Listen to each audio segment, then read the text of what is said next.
ஓம் முருகா போற்றி போற்றி.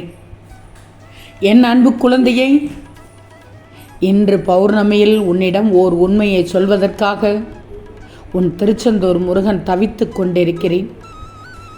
சட்டென கேள் தங்கமி. எது நிரந்தரம் என உனக்கு புரிய வைப்பதற்கு சில நிகழ்வுகளை உன் முன் நிறுத்தினேன். இனிமேல் அதை உன்னிடத்தில் அனுமதிக்கவே மாட்டேன். உன் கண்முன் போலியான அன்பு கொண்டு இருப்பவர்களை திரையிட்டு காண்பிக்கப் போகிறேன். ஒரு நாள் உன் அன்பிற்காக அவர்கள் ஏங்கி நிற்கப் போகிறார்கள். அது நடக்கத்தான் போகிறது.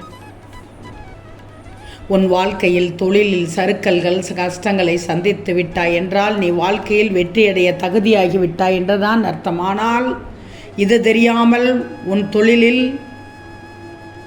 நஷ்டம் ஏற்பட்டு விட்டது, அதனால் கஷ்டங்களை சந்தித்து விட்டேன் என்று அழுது புலம்பிக் கொண்டிருக்கும் இந்த நேரத்தில் உன்னிடம் உண்மையை சொல்ல வந்திருக்கிறேன். நீ வாழ்க்கையில் வெற்றியடைய தகுதியாகிவிட்டாய். அதனால் தான் இப்படிப்பட்ட சூழல் எல்லாம் நடக்கிறது. 4 படி ஏறினால் 2 படி சறுக்கும். உன் 2 படியானது சறுக்கல் 4 படி முன்னே செல்லத்தான். அதை தாங்கும் சக்தியாக இரு. சொல்வது புரிகிறதா? இப்போது 2 படி பின்னே வைத்துள்ளாய். அது தோல்வி இல்லை. வெற்றி பெற்றவருக்கு தன் உழைப்பின் அருமை புரியும். ஆனால் பல தோல்விகளை பார்த்த பிறகுதானே உழைப்பின் அர்த்தமும் வாழ்க்கையின் அர்த்தமும் புரியும். அதனால் எல்லாம் சரியாகிவிடும். எதற்கும் கலங்காதே, பயப்படாதே. இந்த திருச்செந்தூர் முருகனின் அருளும் ஆசீர்வாதம் பெற்ற பிள்ளை நீ. எப்படி உன்னை நான் கைவிடுவேன்? எதையும் நான் விட்டு விடுவேனா உனக்கு?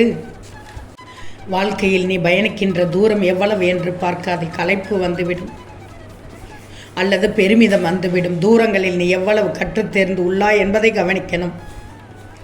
உன்னிடம் அதை நீ செய்முறைப்படுத்துகிறாயா என்று மட்டும் யோசி. அதை நீ செயல்படுத்துகிறாயா என்று மட்டும் யோசி. அந்த நடைமுறையில் நீ கடந்து வந்த பயணங்கள் உன்னை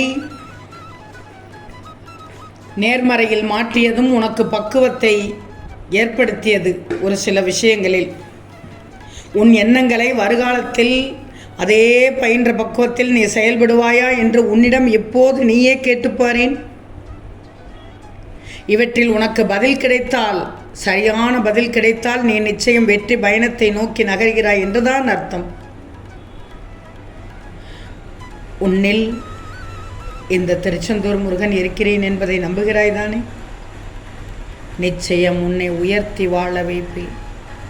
நீ உன் உள் மனதில் வைத்து கதறுகின்ற விஷயம் எனக்கு தெரியாது என்று எப்படி நினைத்தாய்? நிச்சயம் அதிலிருந்து உனக்கு விடுதலை அளித்து விடுவேன். எல்லோரும் வாழ்க்கையில் முன்னேற்றத்தை எளிதாய் பெறுவது இல்லை. அதற்கு நிறைய விஷயங்களில் நீ முயற்சிக்க வேண்டும், உழைக்க வேண்டும், பாடுபட வேண்டும். உழைப்பும் நேர்மையும் தற்காலிகமாக காயப்படுத்தும் மற்றவர்களால். ஆனால் ஒரு நாள் நிச்சயம் நீ உயர்ந்த இடத்தை அடைவாய். உயர்ந்த இடத்தை பெற்றுவிடுவாய். இதில் எந்தவித சந்தேகமும் இல்லை. வாழ்க்கையில் என் பிள்ளையான நீ கஷ்டங்களை நினைத்து எவ்வளவு நாள் இப்படியே அவற்றிலேயே தேங்கி நிற்கப் போகிறாய்? அவற்றை விட்டு விடேன். புத்துணர்ச்சியோடு வாழ்ந்து விடேன். செய்யும் காரியங்களை பிடித்து மகிழ்வோடு செய்துதான் பாரேன். அதற்கான பலன் உன்னை தேடி வரும். உன் கைப்பிடித்து உன் பாதையில் உன்னுடனேயே இருக்கின்றேன், வருகின்றேன். உன் கண்ணீர் என் கண்ணீர், உன் வலி என் வலி. நிச்சயம் சரி செய்து விடுவேன். பின்பார், நீ உன் குடும்பத்தோடு எப்படி அழகாக நிம்மதியாக சந்தோஷமாக வாழ்வாய் என்று. நான் உனக்கு ஒன்றை சொல்லியே ஆகணும். நான் சொல்வதை ஏற்றுக்கோ.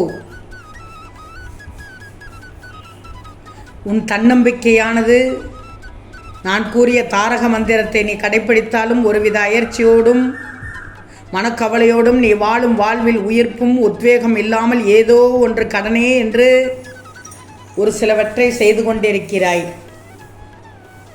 வாழ்வை ரசித்து ஒன்றி வாழாமல் காட்சி பொருளாக்கி நீ வாழ்ந்தால் நீ மிகப்பெரிய பலனை அனுபவிக்க முடியாது தங்கமே. வாழ்க்கையை ரசித்து ருசித்து வாழ்ந்துவிடு. காட்சி பொருளாக்கி விடாதே. வாழ்க்கையில் எது நடந்தாலும் என்னிடம் சொல்லிவிட்டு உன் கடமைகளை சரியாக செய்தால் உனக்கு கிடைக்கக்கூடிய அனைத்தும் தங்கு தடையின்றி உன்னிடம் வந்து சேரும். நான் சொல்வதை கேள். நான் சொன்னபடி கேட்டால் அனைத்தும் உன் வசமாகும். அனைத்து கவலைகளையும் மறந்து என்னிடம் வந்து உட்காரேன். முருகா முருகா என்று என் நாமத்தை சொல்லேன். என் மீது உன் முழு மனத்தையும் வைத்துவிடு. நடக்கப் போவதை ஒருமித்த மனத்தோடு அமைதியாக பார். வானம் உன் மீது இடிந்து விழுந்தாலும் கவலைப்படாதே. உன்னை காப்பாற்ற நாங்கள் இருக்கும்போது இந்த கவலை எதற்கு? இந்த முருகன் நான் உனக்கு எதுவும் செய்ய மாட்டேனா? என்னை நம்பவில்லையா? கலங்குவதால் என்னிடம் இருந்து அனைவரும் தூரமாகி செல்வீர்கள். நம்பிக்கை வேண்டுமென்றால் உன்னுடைய நம்பிக்கையை தளர வைக்கக்கூடாது. வைராக்கியத்தை வளர்த்துக்கொள். இந்த வைராக்கியம் என்ற தன்மையை பெற நம்பிக்கை, நேர்மை, பொறுமை, சகிப்புத்தன்மை இதையெல்லாம் உன்னுள் வைத்து கொள்ள வேண்டும், வளர்த்து கொள்ள வேண்டும்.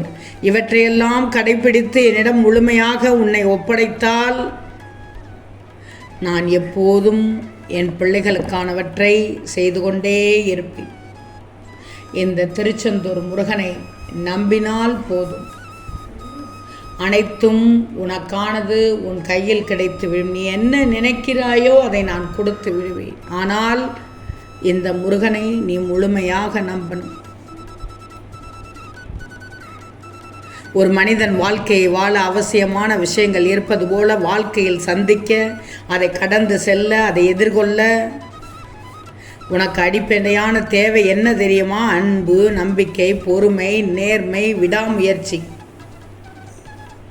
இது அத்தனையும் உனக்கு மிக மிக தேவை. ஒரு கடினமான சூழலை கடக்க ஒருவருக்கு நீடித்த நம்பிக்கையும் குறையாத பொறுமையும் மிக முக்கியமான தேவைதானே.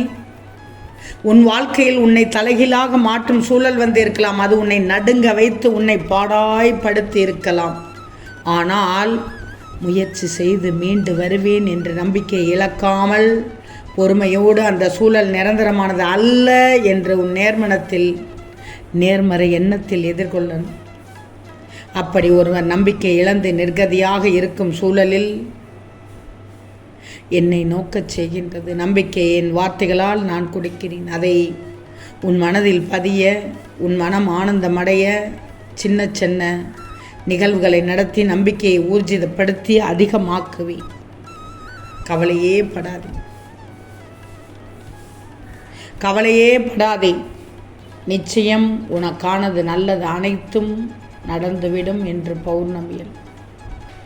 ஓம் முருகா போற்றி போற்றி.